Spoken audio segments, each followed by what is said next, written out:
കുളിച്ച് റെഡിയായി ഞാൻ എന്റെ ഡോക്ടറെ കാണാൻ പോവാ. എങ്ങനെയുണ്ട് എന്റെ ഡ്രസ്? ഈ ഡ്രസ്സ് ആർക്കും വേണ്ടാതെ കുറെ നാളായി കബോർഡിലിരിക്കുന്നു. ഒരു ഫുൾ കൈ ഒക്കെ ആയിട്ടുള്ള ഒരു ടോപ്പായിരുന്നു. ഞാൻ അതിനെ റീമേക്ക് ചെയ്തു. ഡ്രസ്സൊന്നും അങ്ങോട്ട് ശരിയാവുന്നില്ല. ഇട്ടത് എന്നെ ഇട്ടോണ്ടിരിക്കാനേ നിർവാഹമുള്ളൂ. ഹെയർ ഇപ്പൊ കുറച്ച് നീളം വെച്ചിട്ടുണ്ട്.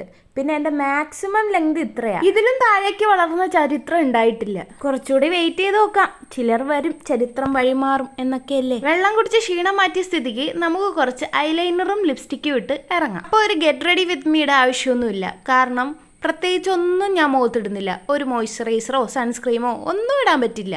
1 മിനിറ്റ്, അതിൽ കൂടുതലൊന്നും എൻ്റെ മുഖത്ത് ഇപ്പോൾ കിടക്കില്ല. അപ്പോൾ വെറുതെ എന്തിനാ ഇതൊക്കെ വേസ്റ്റ് ചെയ്യുന്നേ? ഇതൊക്കെ ഞാൻ കാശ് കൊടുത്ത് മേടിച്ച് വെച്ചേക്കുന്നല്ലേ. കുറച്ച് ഡ്രസ്സ് ഞാൻ വാഷ് ചെയ്ത് വെയിലത്തിട്ടിട്ടുണ്ടായിരുന്നു. അപ്പോൾ ഇനി പോകുമ്പോൾ മഴ പെയ്താലോ എന്ന് വെച്ചാൽ അതെടുത്ത് ഞാൻ ഉള്ളിൽ വെച്ചു.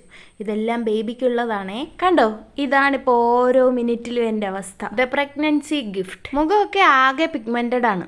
പിന്നെ അതൊന്നും ഇപ്പോൾ എൻ്റെ ഒരു വിഷയമേ അല്ല.